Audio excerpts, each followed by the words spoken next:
하나님, 오늘도 새벽에 복 주셔서 하나님을 예배케 하시니 감사합니다. 우리 예배를 기쁘게 받아주시고 은혜 풍성히 내려 주시옵소서. 예수님 이름으로 기도드립니다. 아멘. 487장입니다. 487장.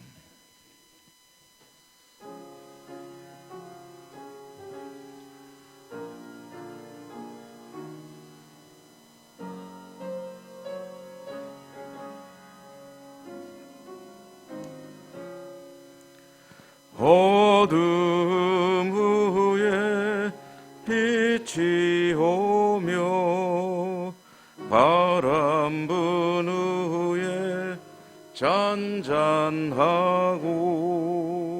소나기 후에 햇빛 나며 수고한 후에 쉼이 있네. 연약함 후에 강건하며 애통한 후에 위로받고 눈물 난 후에 웃음 있고 씨 뿌린 후에 주수하네. 괴로움 후에 평안이고 슬퍼한 후에 기쁨이고 멀어진 후에 가까우며 고독함 후에 친구 있네. 고생한 후에 기쁨이고 십자가 후에 영광이고 죽음 온 후에 영생하니 이러한 도가 진리로다.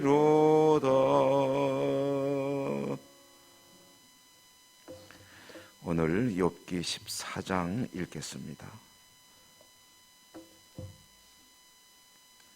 구약성경 욥기 14장, 오늘은 1절에서 12절까지 1절에서 12절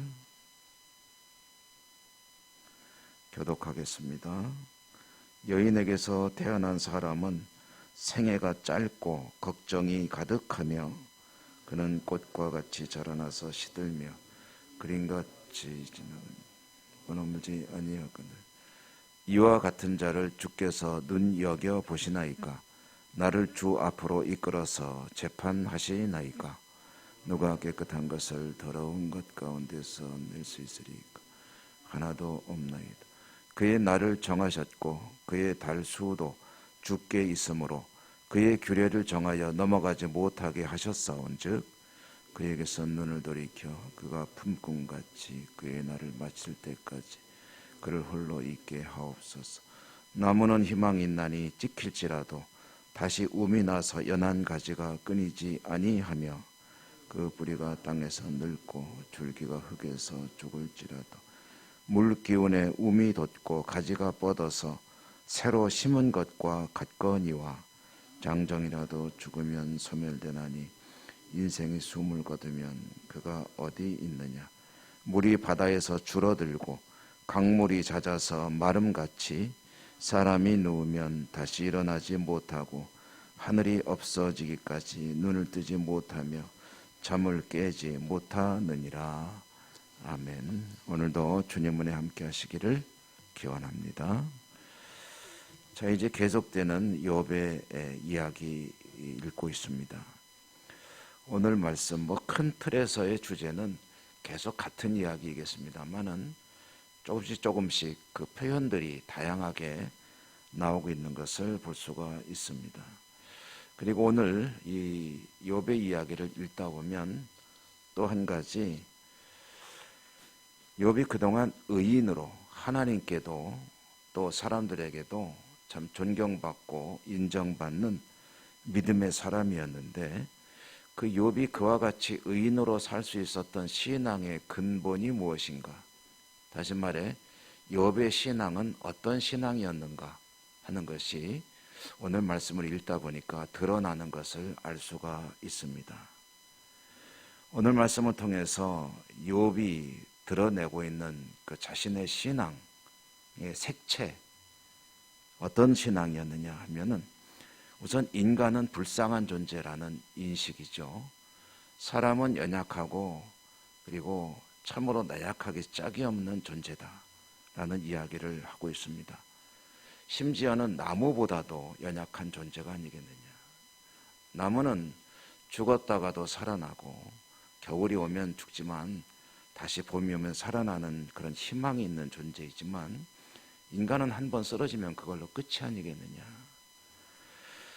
인간의 인생은 한 번뿐이고, 그리고 죄 가운데서 살 수밖에 없는 연약한 존재이고 불쌍한 그런 존재인데, 하나님과 비교해 보면 비교할 수도 없는 그런 나약한 미미한 존재이지만, 만약에 대비해 본다면 하나님과 대비해 본다면 인간은 연약하기 짝이 없는 존재요, 그런 하찮은 존재를 하나님은 감시의 눈길로 늘 바라보고 계시지 않느냐, 그런 이야기입니다.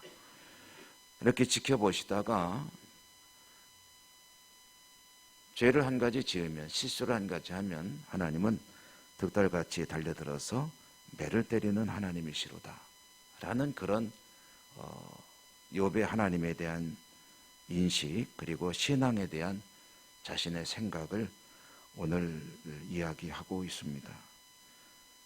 욥의 말을 이제 일상적인 용어로 바꿔서 말해 본다면, 사람이 얼마나 약한 존재인데 너무 그러지 마십시오 하는 그런 어조의 이야기입니다. 숨 좀 쉬고 삽시다 하는 그런 이야기죠. 그러므로 이 욥의 말에 의하면 하나님은 이제 폭군과 같은 분이다 라고 이야기를 할 수가 있겠죠. 전제군주요 폭군과 같은 하나님, 백성들이 숨도 못 쉬게 꽉 찍어 누르는 그런 존재가 바로 하나님이시다. 이런 이제 이야기를 오늘 그 욥이 하는 이야기가 이제 그 주제를 담고 있는데요. 그러므로 이제 욥의 신앙을 통해서 우리가 알 수 있는 것은 욥이 의인으로 살았죠. 얼마나 철저하게 하나님 앞에 죄짓지 않고 경건하게 살려고 했는지 모릅니다. 심지어는 자기 자녀들이 죄를 지었을지 모른다 하는 차원에서 하나님께 제사를 늘 지내던 사람, 그 욥의 신앙이 철저했던 이유가 무엇이냐라고 물어본다면, 이랬기 때문에 그렇구나 하는 것을 이제 이 이야기들을 통해서 알 수가 있게 됩니다. 하나님이 너무 두려워서, 하나님은 조금만 실수하면은 뭐 칼같이 달려들어서 매를 치는 분이기 때문에 이만큼 더 실수를 하면 안 된다 하고 늘 긴장해 살아가는 그런 신앙, 이와 같은 신앙은 사실은 어떤 종교적인 그런 컬러와 비슷하냐면은 그 샤머니즘과 아주 대단히 비슷한 것입니다. 샤머니즘, 귀신을 섬기는 신앙이죠. 샤머니즘이라는 이 무당을 중심으로 하는 이 신앙이 어떤 것이냐면은요, 신들 살살 달래는 겁니다. 그러니까 화나면은 해코지라니까 화나지 않게 하려고 노력하는 거죠. 그러니까 귀신을 화나게 하면은 집안에 화가 닥친다. 그러므로 화가 난 것 같으면 풀어줘야 되고, 화 안 나게끔 신경 많이 써야 되고, 그리고 만약에 정말 화가 크게 나가지고 문제가 있다면은 구술해야 되죠. 살풀이 그걸 해가지고 화가 잔뜩 나 있는 귀신의 그 화를 풀어줘야 그리고 우리 집안에 밀려와 있는 이 애군이 이제 떠나가게 되는 것이다. 그리고 평상시에는 살살살살 잘 달래가지고 해코지하지 않고 좋은 것을 자꾸 갖다 주도록, 그래서 내가 복을 받는 인생, 이걸 사는 것이 이제 우속신앙, 샤머니즘의 요점이죠. 그 욥의 신앙이 철저했던 이유가, 욥이 이제 속 이야기를 자꾸 꺼내는 그런 말씀들을 읽어보다 보니까 그 욥의 신앙이 이것과 사실 뭐가 다를 바가 있느냐 하는 생각을 해보게 됩니다. 하나님에 대해서 당신은 폭군입니다. 인간이 얼마나 약한 존재인데 요만큼만 실수하면은 아주 그냥 노려보고 있다가 마치 새가 모이를 쪼듯이 해가지고 탁탁탁 쪼아대가지고 숨도 못 쉬겠습니다. 좀 숨 좀 쉬고 삽시다. 뭐 이런 이야기를 털어놓는 것은 뭐 샤머니즘하고 100% 동일한 것은 아니겠지만 상당히 그런 요소를 갖고 있는 신앙이었고, 그렇다면 욥이 동방에 존경받는 의인으로 살았던 신앙의 결국 그 뿌리가 이런 것이었느냐라는 그런 의문을 가지게 되는 것이죠. 자, 그러면 여러분, 여기서 우리는 하나님이 정말 그런 폭군이냐 하는 질문을 한번 던져봐야죠. 하나님은 정말 연약한 인생들을 지켜보다가 죄만 지고 나서 사정없이 매를 때려버리는 그런 폭군과 같은 존재이냐? 그렇다면 달래면서 사는 것이 맞을 것입니다. 눈치 잘 보면서 그 신에게 잘못 보이는 일이 없도록 사는 것이 맞는 대답일 수도 있습니다. 그러나 그 하나님께서 자신을 계시한 것이 성경이죠. 그리고 직접 나타나서 자신을 보여주신 것이 사람이 되어 이 땅에 오신 예수 그리스도, 그분이시죠.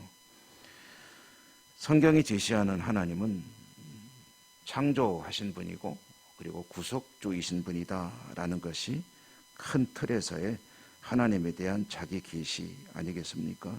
나는 이런 존재다. 너희들에게 너를 지은 것이 바로 나야. 그리고 가장 좋은 환경을 만들어줬는데 너희들이 죄를 지었기 때문에 이제 또 나는 이런 계획을 가지고 너희들을 구원한다 하는 이야기 쭉 써내려간 게 바로 성경 아니겠습니까? 그리고 성경대로 이제 때가 되어서 그 성경을 이루신 것이 하나님이 사람이 되어 오신 그런 성육신의 사건이고요. 그리고 약속대로 십자가에 죽으시고 부활하시고 승천하시고 다시 오실 것이다. 그때에는 잃어버렸던 그 낙원을 다시 회복해서 너희들과 함께 영원히 살겠다 하는 것이 하나님의 약속, 성경을 통해 계시되는 약속 아니겠습니까? 그렇다면 욥은 하나님을 오해하고 있는 것이죠. 오해하다 보니 사실 고난을 극심하게 갖고 있는 것은 어쩔 수 없는 것이나, 이런 욥의 신앙을 하나님이 칭찬은 하셨지만 한편으로 이런 철저한 자기 관리와 하나님 앞에 경건하게 살려는 노력은 칭찬받을 일이겠지만, 어쩌면 하나님께서 이와 같은 욥의 신앙을 더 한 단계 아름다운 맞는 틀림이 없는 그런 신앙으로 이끌어가기 위해서 사단에게 그런 것들을 그러면 한번 해봐라 허락해 준 것이 아니겠느냐라는 그런 성경 읽기도 가능해지는 것이죠. 제가 몇 주 전에 말씀을 전해드리며 그런 이야기를 그런 주제의 말씀을 드린 적이 있습니다. 신약성경에 보면 달란트 비유에 나오는 세 사람의 종 이야기, 주인이 떠나면서 5달란트, 2달란트, 1달란트를 맡기고 떠났는데 돌아왔을 때 이제 1달란트 받은 종이 문제였죠. 근데 1달란트 받은 종이 왜 그렇게 이해가 안 가는 행동을 했을까 했더니 그 사람의 말 속에 그게 드러난다라는 이야기 드리지 않았습니까? 당신은 이런 사람이기 때문에 나는 두려워서 이 달란트를 땅에 묻어두고 있었습니다 라고 대답을 했는데, 그 사람의 대답 속에 있는 당신은 일단 돈에 대해서는 확실한 사람이고 철저한 사람이고 돈에 대해서는 요만큼도 양보가 없는 사람이니까 나는 당신이 무서웠습니다. 혹시 이거 가지고 불려본다고 하다가 손해보면은 나는 당신이 나에게 어떻게 할지 모르기 때문에 원금이라도 보존하자고 땅에 묻어놨었습니다 라고 이야기를 하는데, 그것은 주인을 절대 잘못 알고 있었던 것이죠. 주인을 잘못 알고 있으니까 신앙도 잘못되는 겁니다. 주인을 똑바로 알았던 사람들은 주인이 바라는 바를 최선을 다해서 행해서 5달란트, 2달란트를 남겼더라 하는 것이 그 말씀 속에 나와 있는 이야기 아니겠습니까? 욥과 같이 사는 것은 훌륭한 신앙입니다. 그러나 그 출발이 두려워서 무서워서라면 그건 잘못된 거죠. 하나님이 고마워 감사해서 나를 위해 십자가에 죽으신 주님, 그 주님이 나를 얼마나 사랑하시는지, 지금도 실수투성이요 여러 가지 과오와 오류로 번복된 것이 내 인생이지만 주님께서 십자가에 죽으심으로 모든 죄를 사하시고 오늘도 나를 구원하신다 라는 것이 성경이 계시하는 하나님 아니겠습니까? 여러분, 우리의 신앙도 하나님과의 관계도 바르게 되고 이 신앙이 늘 즐겁고 행복하고 기쁘고 다시 태어나도 나는 오직 예수 그리스도만을 붙들고 살 것이다 라는 이런 자세는 주님이 얼마나 좋으신 분이고 얼마나 나를 사랑하시고 나를 위해서 무슨 일을 하시는 분인지 이런 것들에 대한 바른 이해가 그 출발선이 되어야 할 것입니다. 여러분, 예수 그리스도가 여러분에게 어떤 분이십니까? 그분은 자신을 십자가에 못 박아 죽이시고 나를 구원하신 분이십니다. 그리고 말씀하셨습니다. 무엇이든지 내 이름으로 구하라. 그리하면 내가 시행하리라. 오늘도 그 주님에게 여러분의 모든 소원 아뢰시고 주님과 손을 잡고 복되게 살아가시는 하루가 되시기를 주님 이름으로 축원합니다. 은혜로우신 하나님 감사합니다. 오늘도 욥의 이야기를 읽어 나가면서 욥의 신앙이 참으로 우리의 이해, 생각과는 다른 것들이 많이 있었구나 하는 것을 깨닫게 됩니다. 또한 저희들도 하나님을 그와 같은 시각으로 바라보고 있는 것은 아닌지 또 생각해 보게 됩니다. 좋으신 하나님, 십자가에 스스로 못 박히신 우리 주님, 그 주님을 향하여 주신 말씀 약속 붙들고 기도로 나아가는 이 아침이 되기를 원합니다. 성령님 도와주시고 우리 하나님과 교통하는 복된 이 새벽이 될 수 있도록 축복하여 주옵소서. 약속대로 저희들의 기도를 들으시고 이루시고 영광 받아주시고 오늘 하루도 하나님께 기쁨이 되고 영광을 돌려드리는 복된 하루의 삶이 되게 하여 주시옵소서. 예수님 이름으로 감사하고 기도 올리옵나이다. 아멘. 하늘에 계신 우리 아버지, 아버지의 이름을 거룩하게 하시며 아버지의 나라가 오게 하시며 아버지의 뜻이 하늘에서와 같이 땅에서도 이루어지게 하소서. 오늘 우리에게 일용할 양식을 주시고 우리가 우리에게 잘못한 사람을 용서하여 준 것 같이 우리 죄를 용서하여 주시고 우리를 시험에 빠지지 않게 하시고 악에서 구하소서. 나라와 권능과 영광이 영원히 아버지의 것입니다. 아멘. 오늘도 말씀을 나누며 하나님께서 깨닫게 하신 바를 여러분 기도 제목 삼아 기도하시기 바랍니다. 또 가지고 나온 여러 가지 기도 제목들을 하나님께 하나하나 내어놓는 시간 되시기 바랍니다.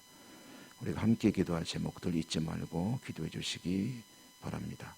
다 같이 기도하겠습니다.